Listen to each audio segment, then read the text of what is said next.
Hello, thank you for tuning into my channel. This is Vlogmas in July 2022, day 5, and I'm hemming some pants today. So if you want to go on a journey to see me hem these pants, please stay tuned.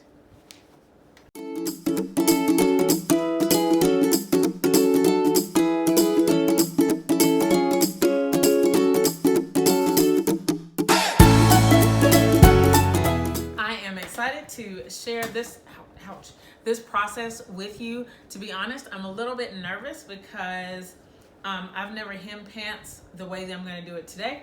And I normally do not hem pants. I try to buy them already fitted for me so I don't have to make any adjustments. But my friend had this pair of pants and he asked me to hem them up for him. And then there are actually two pairs that I need to do. There's this pair. But this pair has a cuff, so when I hem these, I want to add a cuff to them, just like it is now. But this pair did not have a cuff. So I want to kind of go over the process with you. I actually, the real reason that I'm doing this is so that I can explore some different stitches on my Kenmore machine. And I got the idea from a video I saw just a couple weeks ago by Laura at SewVeryEasy. I'm going to link that video in the description, so check that out. She has some really good instructions, and so I'm going to kind of modify what she said to help me with this, with these pants. There was one thing that I didn't really understand, so I'm going to see if I can insert it when I get to it in my video today. I have purchased a couple of things to sort of help me with this. I went and got some polyester thread. These pants are a blend of linen and polyester, so I went and got a polyester thread instead of the normal cotton. This is the Coats & Clark. I got it from Walmart. Let me see if you can see it here. Maybe, okay. And it's the all-purpose thread, and the color is natural. And it's number 256. So this is the one, and it sort of, it's pretty close to this color, and I want to use matching thread because I am hemming the pants, but you won't necessarily see the thread, hopefully, if this is. I also went to Joann's and I picked up this ruler that I saw in a different video. It's the Dritz, let me see if you can see it, the Dritz Easy Hem ruler, and it's designed so that you can do straight hems or curved hems, and I just want to try it out to help me do some pressing today. And it is it's a metal ruler, so it should I can press with the iron with it. Let's see, I also made some adjustments to my machine, and I will show you those when it's time to do that. But first I'm going to kind of put you over my shoulder, and hopefully we can get these pants hemmed. So just a second, let me get in a different position. Okay, so you're sort of over my shoulder right now. I'm going to start by looking at the outside of the pants so that I can cut off the excess. And I'm going to be measuring the inseam, which is the inside seam that goes kind of from the crotch all the way down to the bottom of the pant leg. I am not a seamstress or a garment sewer by any means, so any mistakes I make, if you want to correct me in the comments, that's fine. It doesn't bother me if you correct me because I just don't know this stuff. So I know that I'm measuring the inseam. My friend's inseam is a 29, so there are a couple measurements that I need to think about. I know that I want the final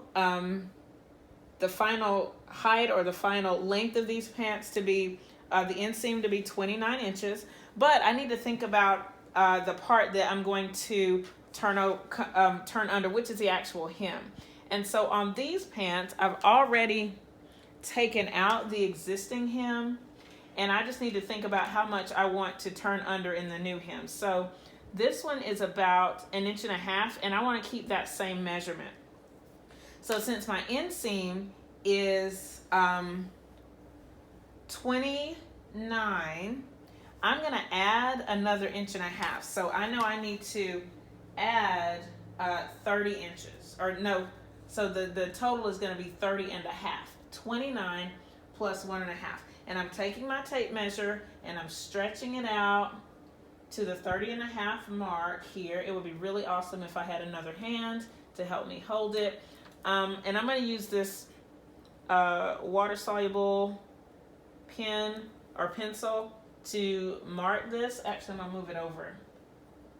I hope that you can see this in the camera. So here is where I'm going to mark. Here's 30 and then 1/2. I'm just going to put a little teeny mark right there. And I'm trying to put it on the seam line. Okay? And then I'm going to match that mark. I'm just going to take my ruler here and I'm going to match it on either end of this. And I'm not sure what the proper procedure is for this. I'm just doing the best I can for right now. And you can go back to the SewVeryEasy, but she doesn't talk about this particular part, so I'm sort of adding this in. Okay? I want to make sure that I know the measurement that I'm shooting for. Okay? And I'm just drawing a line here. This one doesn't have to be super perfect. All right, now I'm going to just take my ruler and press it on this line. And then I'm going to fold this up to mark the outside. Again, this part doesn't have to be super perfect in my opinion. But I am, this is my first time doing this, so I really don't know. And so what should you do if you're trying something new that you've never done before? You definitely should document it for YouTube. Just in case it's a total disaster, you have the video evidence to prove it. I'm just kidding. All right, so now I'm going to turn this over to the outside, and I have my lines here, so I'm just going to use the ruler and attach and join these lines. Okay, and what this is going to give me is a cut line. Okay.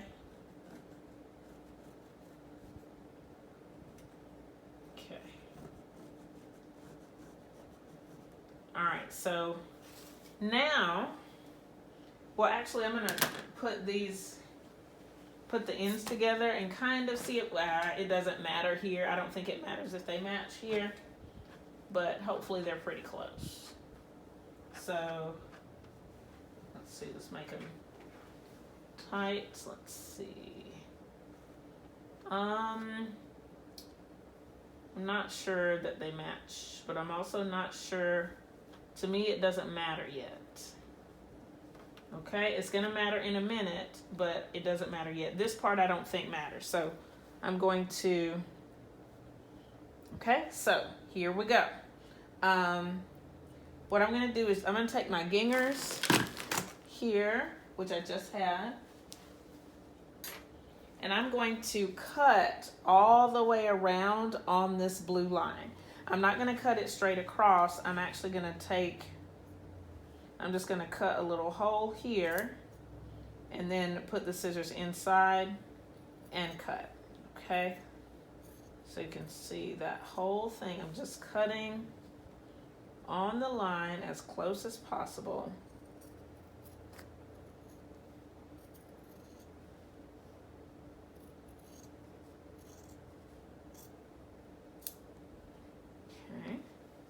And then I flip it over.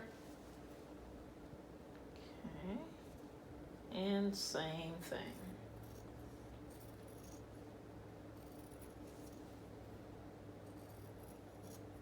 Okay.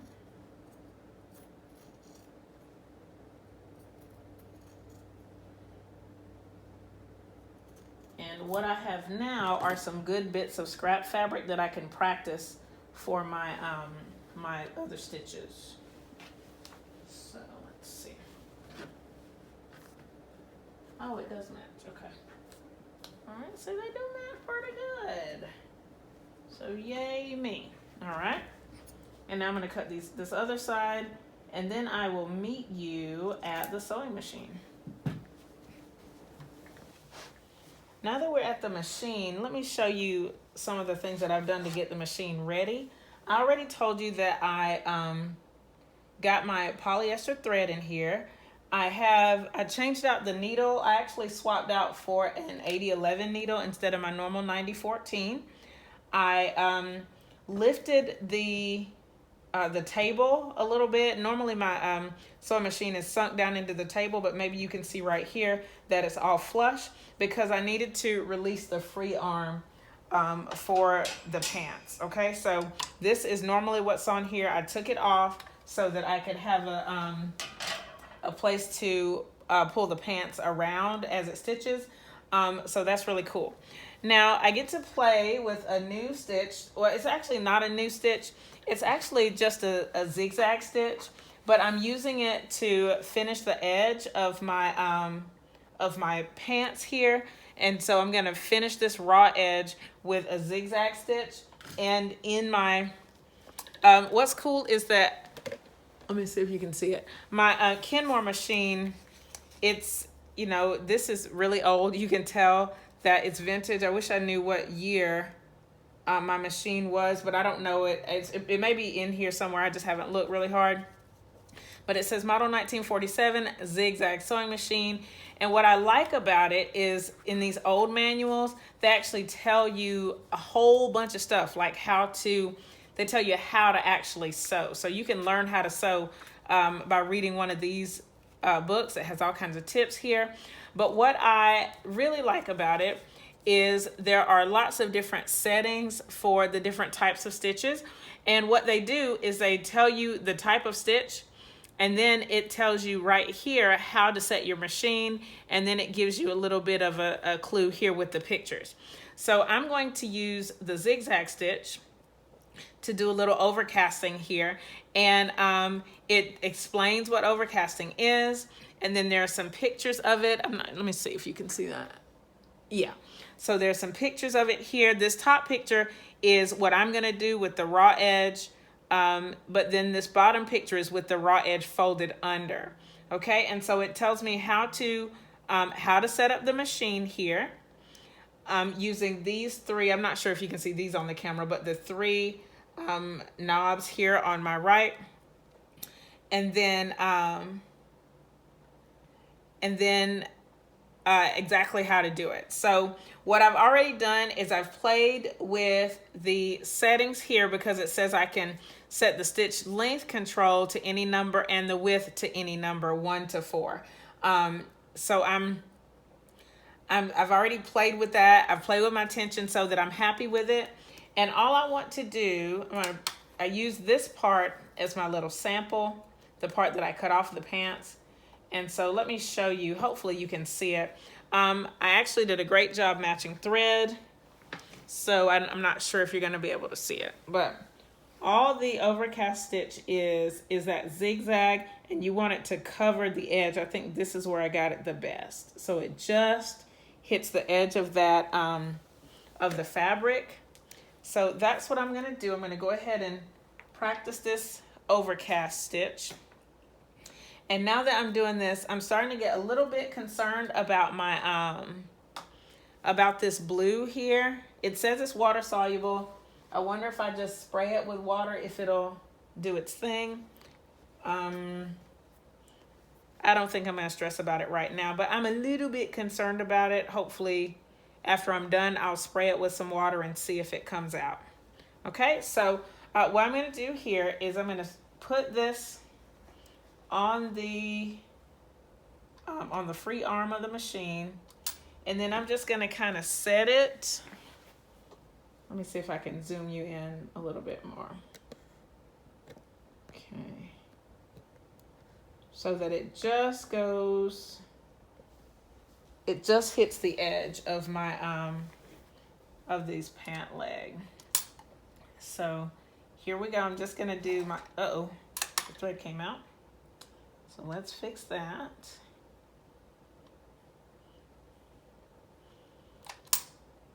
So let's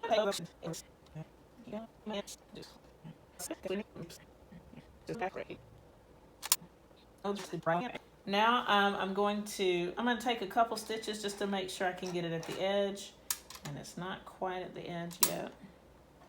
So let's see. There we go. And so I'm just kind of taking it slow because I want that stitch to get right at the edge.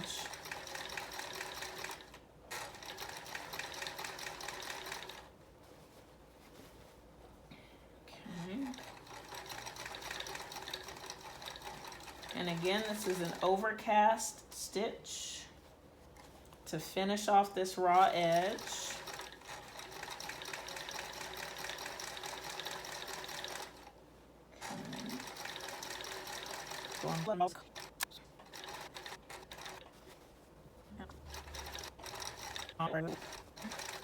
Now all I did was I just stitched over the first round of stitching just to make sure that it was good.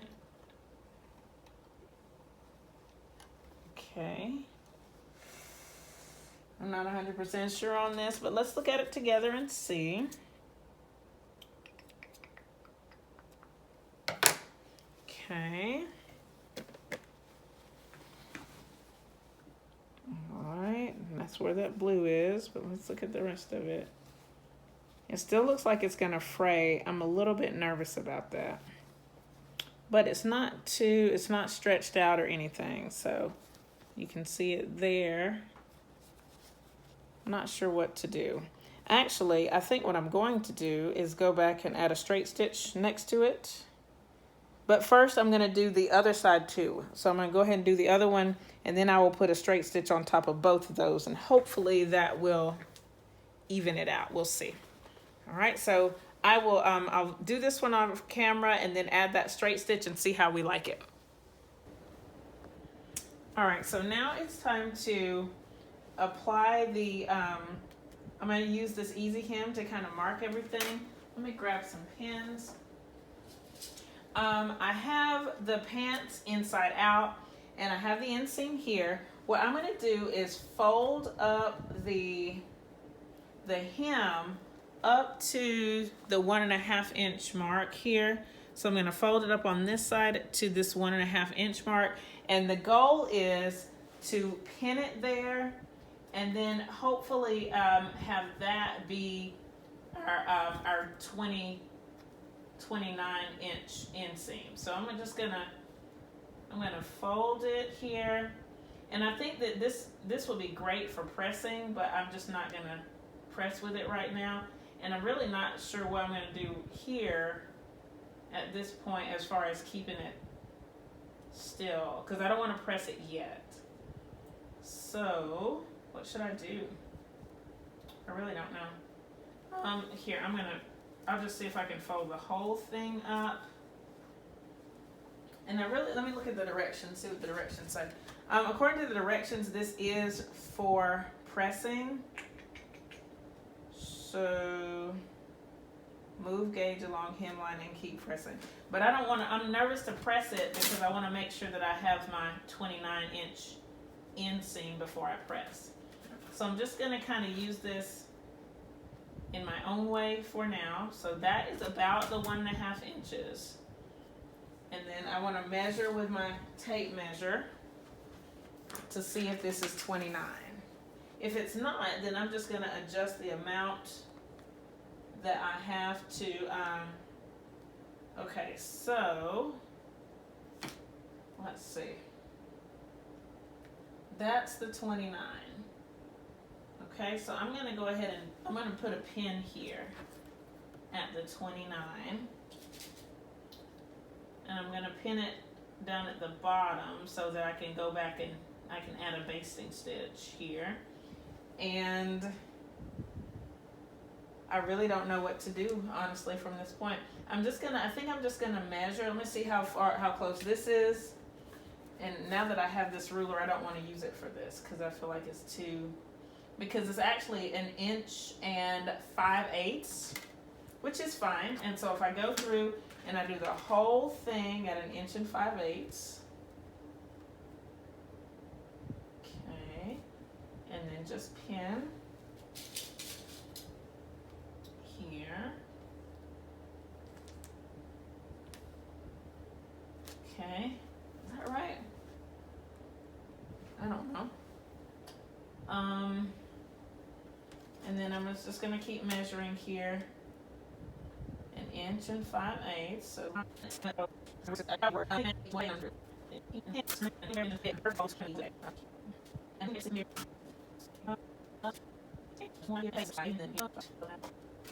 leg is pinned. It looks okay laying down. Okay. And then I'll do the same thing on the other side. Seeing if I can get the 29. I'm going to estimate it about 1.5 inches, and then see if that's accurate for this side. And if not, just match that all the way around. Okay. So I'm getting ready to go to the sewing machine, but I want to show you that I have everything pinned. And I turned it back right side out just so I could kind of lay it down and see if it closely matched. Don't look at the mess behind the camera. And they pretty much match. I'm not sure. Let me see if I can move it down onto the cutting board so you can see kind of the contrast here. I don't know. Okay. So it seems to, the ends seem to match. I wonder if I should go over so I'm not just pulling your leg. Yeah, that may be a better view. I'm sorry that the camera's moving. So they're pretty close. It seems like for both of them, the outside is just a tad longer, but I don't think that's going to matter, hopefully. So let's go to the sewing machine and get this part basted, and then we'll work on that blind hem stitch. All right, now it's time to do a quick basting stitch along this top edge so I can take the pins out, and then after that, we're gonna do the blind hem stitch. And my machine manual, again, it gives me the settings for straight stitching, which basically I already know, but it just says that I need to use the biggest stitch length for basting. And then it says that basting is often done on a single layer of fabric, but I'm just gonna do it here as a temporary stitch. And I'm gonna use the edge of the presser foot as my seam allowance guide. It does not, ultimately it's not super important because these stitches are gonna come out after I finish off the hem. So I'm just gonna put this quick basting stitch on both. I think I'll speed up the video here because you guys have seen me sew before, and it's a slow process. So I'm speeding up the video starting now.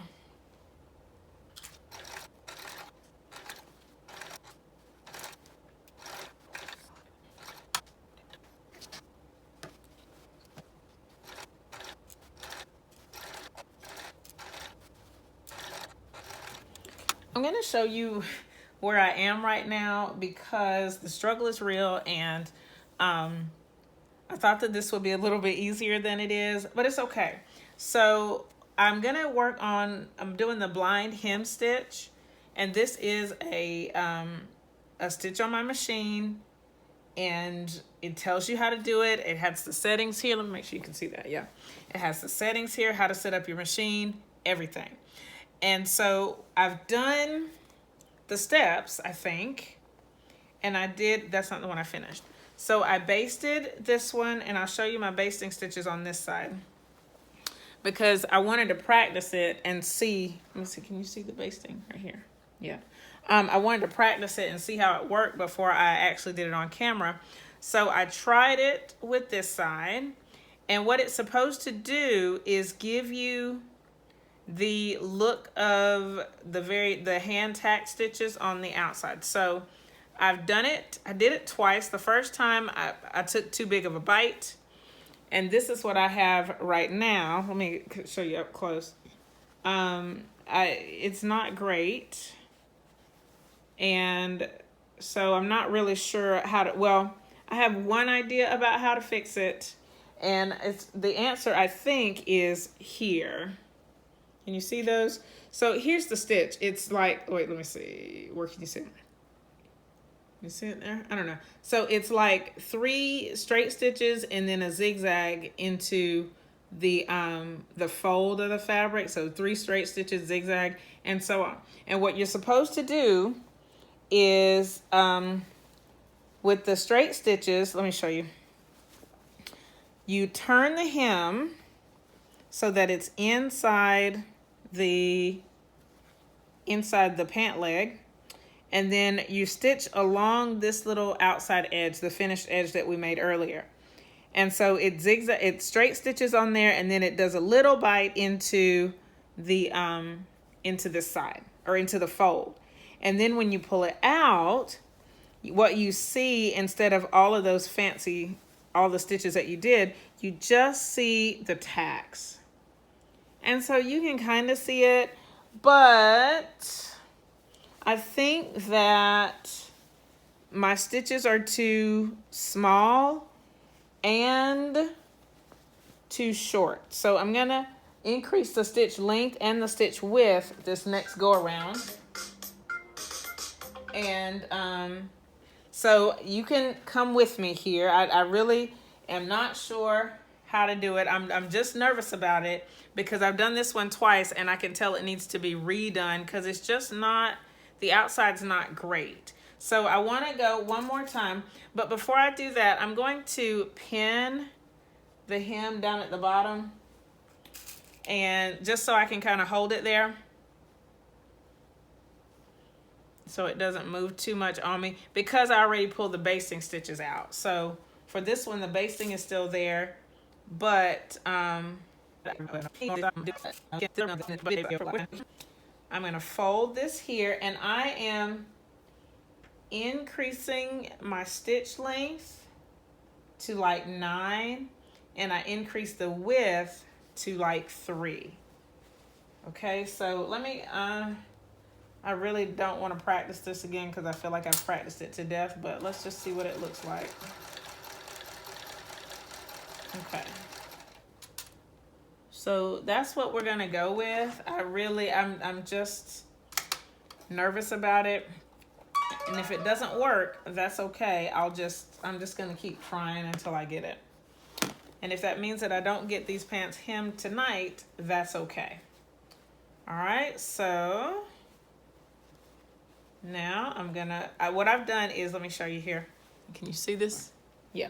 So I'm taking I have basting stitches here, and I'm just folding this in, folding the hem inside to create this fold here. And what's left out is that little bit of finished edge that I made earlier. Okay, and so before I start stitching, I'm just gonna test where the where that little bite is gonna be, and just kind of, I'm just setting up my machine so that the bite can be, it can be just a little bit instead of a big bite. Because the first time I did it, the bite was too big and it didn't look like hand tack stitches at all. What I am excited about and okay with is the fact that I still may have to go back and tack this by hand. And I know how to do it, and I do that well, so it's not a big deal. But if I can do it by machine and learn a new skill, that would be so amazing. So here we go. Let's give it a whirl here. And I'm gonna go kind of slow. And then a little bite here. Come on. Oh, it's not gonna bite it. Now, right. And Laura from SewVeryEasy, she said 2 threads in, so like a really tiny bite. But I'm just kind of measuring here to see what that's gonna look like. And I feel like that one didn't take at all, but we'll see. We'll know in a minute. And what I can do, I'm gonna go ahead and move that over just a little bit. There we go. So that one took.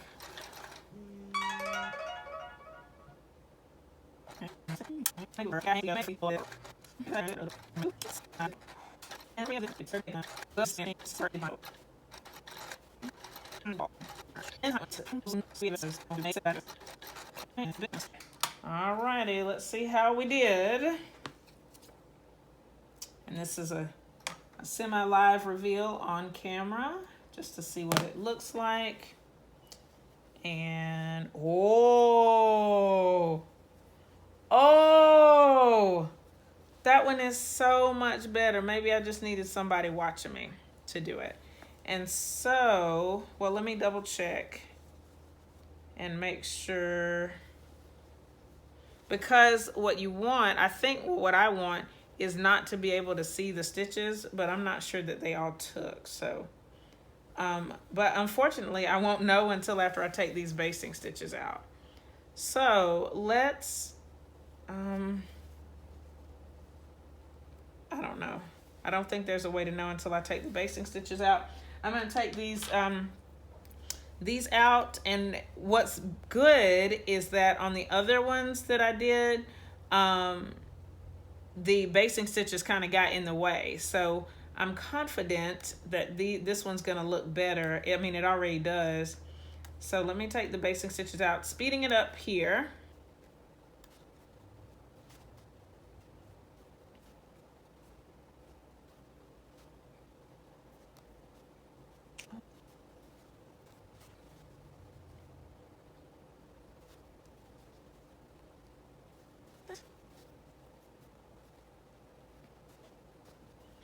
Okay. All right, so now I feel really good about this one. Let me look at it through the camera. Let's see. Can you see the tacking stitches? Like, let's see, I'll point one. There's one, here's one. Just really a fair distance apart.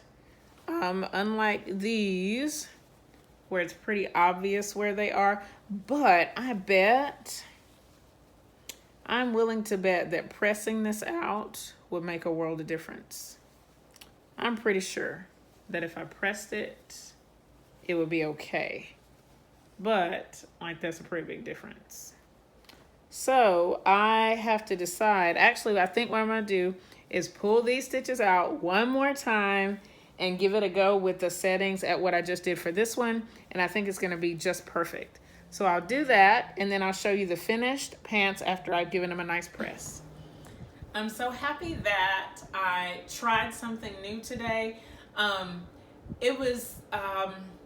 There were some highs and lows in this process, but I'm glad I worked through them, and now I basically have a new skill. I now can sort of hem pants using just the machine. So here are the completed pants. I gave them a press, so hopefully you can't see the line where the stitching was, but there are little bitty tacks on each